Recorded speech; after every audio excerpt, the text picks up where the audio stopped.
नमस्कार, AB star news देख रहे हैं आप और आपका राज्य आपकी खबरें लेकर हाजिर हूं मैं आपके साथ सोहन सिंह। देश भर में होली की खूब धूम देखने को मिली। हरियाणा सरकार में मंत्री कंवरपाल गुर्जर भी अपने समर्थकों और लोगों के साथ होली खेलते हुए नजर आए। अपने जगाधरी आवास पर होली का जश्न उन्होंने मनाया। बीजेपी समर्थक और जगाधरी के लोग मंत्री कंवरपाल गुर्जर को गुलाल लगाते और मिठाई खिलाते नजर आए। होली के गीतों पर मंत्री जी अपने समर्थकों के साथ जमकर थिरके। उन्होंने कहा कि हर बार की तरह इस बार भी उन्होंने हर्षोल्लास के साथ अपने समर्थकों के साथ होली मनाई। इस दौरान उन्होंने हरियाणा की सभी सीटों पर बीजेपी की जीत का दावा भी किया है। देखिए, होली का जो उत्सव है ये पूरे देश में बड़े हर्षोल्लास के साथ सभी लोग मनाते हैं और मैं समझता हूँ पूरे देश में इसी प्रकार का उत्साह है लोगों में। सब लोग गले मिलते हैं, एक दूसरे को रंग लगाते हैं। तो उसी प्रकार से यहाँ भी हम हर साल जो उत्सव है इसी प्रकार से हम, बहुत खुशी की बात है। आज सुबह से ही हम तो समझता हूँ कि 5:30-6 बजे से ही शुरुआत है और पहले मैं सेक्टर 15 में गया था तो वहाँ पे खूब लोगों के साथ होली मनाई। जो मेरे साथ सैर करते थे पहले, हम सारे मिलके सैर करते थे, तो उनके साथ अभी मिल के आया। फिर अभी यहाँ अपने घर पे मैं हूँ तो यहाँ हम सब लोग सैर करने वाले लोग भी हैं और कुछ स्वयंसेवक हैं जो शाखा लगाते हैं। तो हम सारे के सारे मिल के यहाँ होली का उत्सव मना रहे हैं। नहीं, देखिए, जो पिछली बार भी 10 की 10 सीटें जीती थी और अब की बार जो माहौल है वो पिछली बार से भी ज्यादा है, तो निश्चित तौर से 10। उत्तराखंड में धामी सरकार के नए कार्यकाल के 2 और कुल मिलाकर 7 साल पूरे हो चुके हैं। इस मौके पर सरकार अपनी उपलब्धियां गिनवाती हुई नजर आ रही है। बीजेपी के गढ़वाल चुनाव सांसद, गढ़वाल से चुनाव प्रभारी पुष्कर काला ने बीजेपी सरकार की उपलब्धियां गिनाई हैं। उन्होंने कहा कि धामी सरकार के दूसरे कार्यकाल में प्रदेश ने विकास की नई ऊंचाइयों को छुआ है। उत्तराखंड के विकास को लेकर कई योजनाएं धरातल पर उतारी गई हैं। राज्य में शिक्षा, स्वास्थ्य, रोजगार और पर्यटन के क्षेत्र में लगातार काम हो रहा है।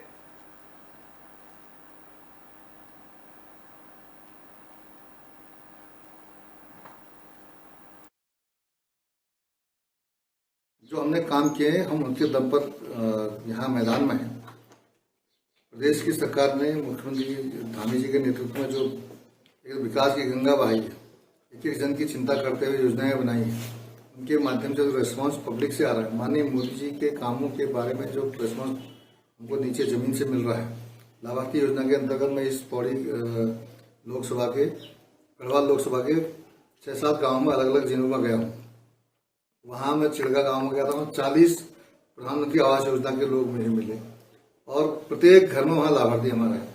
अभी भावर में गया था तराई के, तो वहाँ कोटद्वार के, तो वहाँ भी मेरे को लोग मिले। लोगों ने मुझसे कहा, मेरे पास वीडियो भी उनके, उन्होंने कहा मुझसे अगर आपने पहले बता दिया होता हम सभी लाभार्थी आपका स्वागत एक जगह पर करते, आपको फूल माला पहनाते। मोदी जी तक हम पहुँच नहीं पाए, लेकिन आप लोगों को आपके माध्यम से मोदी जी को अपनी माला भेंट कर देते।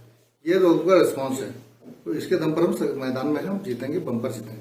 आज यहाँ पर जो प्रेस आउट की गई थी, इसमें यही मुद्दे थे कि हम लोग जो है विकास के कार्यों को लेकर अपने जनता के बीच जा रहे हैं और जनता के बीच में अपने जो हमने पिछले 2 साल में काम किए हैं, उत्तराखंड सरकार ने और सभी विधायकों ने अपने अपने क्षेत्र में जो जो काम किए हैं और जो काम हमारी उत्तराखंड सरकार ने किए हैं, आदरणीय मोदी जी ने किए हैं, इन सारे विकास के कार्यों को लेकर हम जनता के बीच में जा रहे हैं और आने वाले 2024 के लिए जो है वोट मांग रहे हैं, लोगों से आग्रह कर रहे हैं कि विकास के साथ अपना मत दें। जहां विकास है वहीं सब लोगों को भला होता है और निश्चित रूप से आज पूरे देश में आदरणीय मोदी जी का जो शासनकाल चल रहा है, वास्तव में जो 14 साल 2014 के बाद का और 2014 से पहले का जो शासनकाल रहा है, उसमें सभी लोगों को मालूम है कितना अंतर है और क्या तब हुआ था और क्या अब हो रहा है। भारतीय जनता पार्टी एक ऐसी पार्टी है जो कहती है वो करती है और इसी मुद्दे पर भारतीय जनता पार्टी के जो आदरणीय मोदी जी प्रधानमंत्री के रूप में काम कर रहे हैं, वो जो वादा करते हैं, जो काम बताते हैं, जो योजना देते हैं, उसको धरातल पर उतारने का भी प्रयास करते हैं और निश्चित रूप से उन्हीं वादों के साथ, उन्हीं कार्यों के साथ हम जनता के बीच में जा रहे हैं। निश्चित रूप से उत्तराखंड की 500 सीटें भारतीय जनता पार्टी की झोली में आ रही हैं और बहुमत के साथ आ रही है। दिल्ली शराब घोटाले में आप नेताओं पर कार्रवाई के बाद सियासत तेज हो गई है। वहीं दिल्ली के मुख्यमंत्री अरविंद केजरीवाल की गिरफ्तारी के बाद विरोधियों ने सरकार के खिलाफ मोर्चा खोल दिया है। अब दिल्ली शराब घोटाले को लेकर उत्तराखंड के मंत्री सौरभ बहुगुणा ने कांग्रेस पर पलटवार किया है। उन्होंने कहा कि कांग्रेस सत्ता के लिए करप्शन करने वालों का साथ दे रही है। उन्होंने कहा कि दिल्ली में शराब घोटाले को लेकर सबसे पहले कांग्रेस ने ही सवाल उठाया था। कांग्रेस के नेता और प्रवक्ता बार बार ये बयान दे रहे थे कि दिल्ली सरकार ने शराब घोटाला किया है और मुख्यमंत्री अरविंद केजरीवाल पर कार्रवाई होनी चाहिए। ऐसे में जब ईडी ने अरविंद केजरीवाल और उनके मंत्रियों पर कार्रवाई की तो अब कांग्रेस उन लोगों के साथ खड़ी हो गई है। मंत्री सौरभ बहुगुणा ने कहा कि जो भी सत्ता में होता है उसके ऊपर केंद्रीय एजेंसियों के दुरुपयोग का आरोप लगता रहता है। उन्होंने अरविंद केजरीवाल और दिल्ली के कई मंत्रियों पर हुई कार्रवाई को लेकर जवाब देते हुए कहा कि उससे पहले भी ईडी और सीबीआई ने छापेमारी की है और अगर मामला राजनीति से प्रेरित होता तो कोर्ट की ओर से दूसरे पक्ष को राहत दी जाती, लेकिन ऐसा नहीं हुआ है। वो सरकार में होता है उसका विपक्ष यही आरोप लगाता है। ऐसा नहीं है कि कांग्रेस के टाइम पे ईडी सीबीआई ने रेड्स नहीं डाली थी, ऐसा नहीं था ईडी सीबीआई ने जांचें नहीं करी थी। तो हर सरकार देखिए अगर कहीं पे करप्शन है तो ईडी और सीबीआई का फर्ज बनता है, दायित्व बनता है कि उसकी जांच हो। आप अपने लेटेस्ट आपने दिल्ली का एक उदाहरण देखा है, जो दिल्ली में मुख्यमंत्री अरविंद केजरीवाल जी को ने अरेस्ट किया, 9 समन देने के बाद उनको अरेस्ट किया है। कोर्ट से उनको रिलीफ नहीं मिली समन रद्द करने के लिए। तो ये कहना कि ये राजनीतिक एक द्वेष भावना में किया हुआ स्टेप है, वो कहीं ना कहीं गलत होगा। और कांग्रेस का दोहरा चरित्र इसलिए भी दिखाता है क्योंकि इसी लिकर स्कैम में कांग्रेस के प्रवक्ताओं ने और कांग्रेस पार्टी का स्टैंड 2022 में यही था कि अरविंद केजरीवाल जी को अरेस्ट करना चाहिए और लिकर स्कैम हुआ है। लेकिन क्योंकि आज वो इंडिया अलायंस के हिस्सा हो गए हैं और इनको देश नहीं दिख रहा है, इनको स्कैम नहीं दिख रहा है, इनको सिर्फ और सिर्फ सत्ता दिख रही है, तो आज ये अपना। उत्तराखंड में पलायन की समस्या बड़ी है। पढ़ाई पूरी करने के बाद युवा रोजगार की तलाश में पहाड़ छोड़ देते हैं, लिहाजा अब सरकार स्वरोजगार को बढ़ावा देने की दिशा में काम कर रही है। उसी कड़ी में नरेंद्रनगर के धर्मानंद उनियाल कॉलेज में कार्यशाला का आयोजन किया गया है। स्वरोजगार पर आधारित उद्यमिता विकास प्रशिक्षण कार्यालय 12 दिनों तक चलेगा। इस कार्यशाला में कॉलेज के बच्चों के अलावा भी युवक बढ़ चढ़कर हिस्सा ले रहे हैं। इस दौरान हैदराबाद और गुजरात से आए विशेषज्ञों ने बच्चों को स्टार्टअप, उद्यमिता से जुड़े आइडिया, समस्या के चुनाव, बिजनेस वैल्यू, ब्रांडिंग और फंडिंग समेत कई जानकारियां दी। उत्तराखंड में उत्पाद, पर्यटन और एरोमेटिक प्लांट्स, फ्लोरिकल्चर और होम स्टे जैसे कई क्षेत्रों में स्वरोजगार को लेकर अहम जानकारी दी गई। इस दौरान बच्चों को धनौल्टी और काणाताल का भ्रमण कराकर यह बताया गया कि यहां पर कैसे लोगों ने अपना स्टार्टअप शुरू किया है। ये उद्यमिता अभियान चल रहा है, इसमें हमें बताया गया है कि कैसे एक बिज़नेस को स्टैब्लिश करना है और कैसे आगे बढ़ना है, कैसे सरकार का जो है स्कीम्स का लाभ लेना है। बीच में हम काणाताल भी गए थे, तो काणाताल में भी हमें बहुत ज़्यादा सीखने को मिला। जैसे कि सर ने बताया था हमें कि कैसे कैसे एक बिज़नेस चलता है, कैसे बिज़नेस स्टैब्लिश होता है, कैसे आगे हम अपने प्रोडक्ट्स को सेल कर सकते हैं, कैसे उनकी मार्केटिंग कर सकते हैं। कहना चाहती हूँ, जो बच्चे अपने जो उन पे हिडन टैलेंट रहता है उस पर काम नहीं करते, तो जो ये 12 दिन का कैंप हुआ था, इससे सभी बच्चे मतलब ज़्यादा बूस्टअप हो चुके हैं। अब वो सोच रहे हैं कि हाँ, हम अपने टैलेंट के बेसिस पे भी कोई स्टार्टअप कर सकते हैं।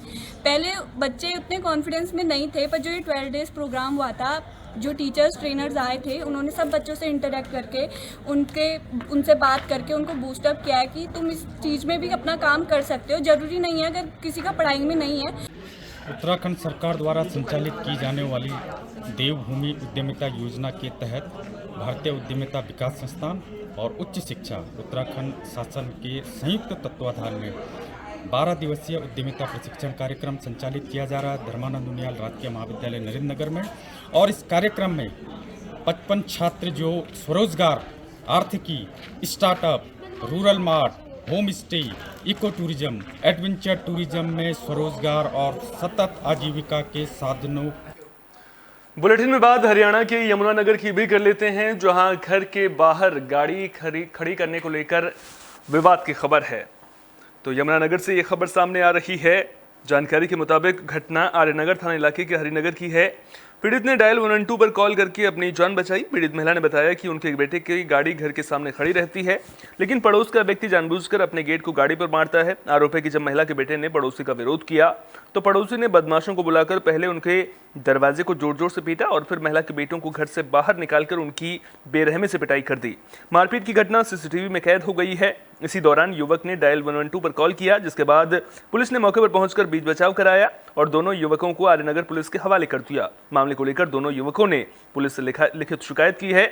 आरोपी के खिलाफ कार्रवाई की मांग की है। मैं शुभम नारंग, हरिनगर निवासी। मेरी गाड़ी अपने घर के सामने खड़ी होती है, जो कि जिस गाड़ी के साथ एक फ्लैट है, वो जानबूझ के हमारी गाड़ी पे मारते हैं वो अपना गेट, जिससे कि शीशा टूट जाता है गाड़ी का। 2 बार शीशा टूट चुका है, तीसरी बार नया लगाया, फिर दोबारा आज तोड़ दिया। तो मैंने उनको कहा कि आप आराम से भी खोल सकते हो, तो उन्होंने गाली गलौज करी मेरे साथ। पहले तो एक ही थे, तो फिर बाद में उन्होंने और बंदे भी बुला लिए। फिर मेरे घर पे घर खड़काया और बाहर जबरदस्ती बाहर निकाल के मेरे को मारा। आपको और आपके भाई? मेरे और मेरे भाई को मारा है। हमारी गाड़ी यहाँ पर खड़ी थी गेट के आगे, इन्होंने गेट खोला तो वो उसमें आके रोज मारते हैं। बेटा रोकने गया तो उसको कहते हैं कि ये तो रोज ऐसे ही लगेगी। फिर उसके बाद लड़ाई होने लगी, फिर मैंने बच्चों को अंदर बुला लिया। फिर उसके बाद इन्होंने अपने आदमी बुलाए और उनको बुला के मारना शुरू कर दिया। फिर उसके बाद मैंने इनको फिर अंदर बुलाया तो इन्होंने हमारे गेट तोड़ने शुरू कर दिया और जान से मारने की धमकी दी और फिर दोबारा मारना शुरू कर दिया। हरियाणा की यमुनानगर पुलिस को बड़ी कामयाबी मिली है। दरअसल पुलिस को 4 दिन पहले एक अधजला शव मिला था। पुलिस ने इस हत्याकांड की गुत्थी को सुलझा दिया है। मामले को लेकर मृतक की पत्नी और उसकी सहेली को गिरफ्तार कर लिया गया है। एक फरार युवक की तलाश जारी है। दरअसल पुलिस ने बुढ़िया रोड पर खेत में अधजला शव मिलने के बाद शव को शिनाख्त के लिए ट्रामा सेंटर के शवगृह में रखवा दिया था। शव की पहचान शनिवार को अजय की पत्नी कोमल ने की थी। पूछताछ के दौरान शक होने पर पुलिस ने कोमल को हिरासत में लिया। पूछताछ में कोमल ने बताया कि वो जगाधरी के गोल्डनपुर में रह रही थी, जबकि उसका पति अजय पिछले 1 साल से बिहार के मोतिहारी में रह रहा था। महिला ने बताया कि उसके पति ने मोतिहारी में 1 महीने पहले दूसरी शादी कर ली थी और अब वो उस पर बच्चों के साथ मोतिहारी जाने के लिए दबाव बना रहा था। जब वो मोतिहारी जाने के लिए राजी नहीं हुई तो दोनों के बीच झगड़ा भी हुआ। इसी दौरान महिला ने अपनी सहेली सोनम और एक युवक अमित के साथ मिलकर अजय की गला काटकर हत्या कर दी।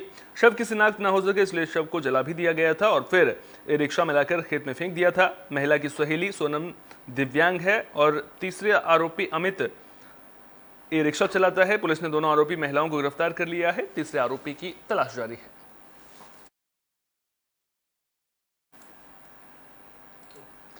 इस बुलेटिन में मेरे साथ इतना ही। अपना बहुत बहुत ख्याल रखिए। देश और दुनिया की तमाम अहम खबरों के लिए देखते रहिए AB स्टार न्यूज़।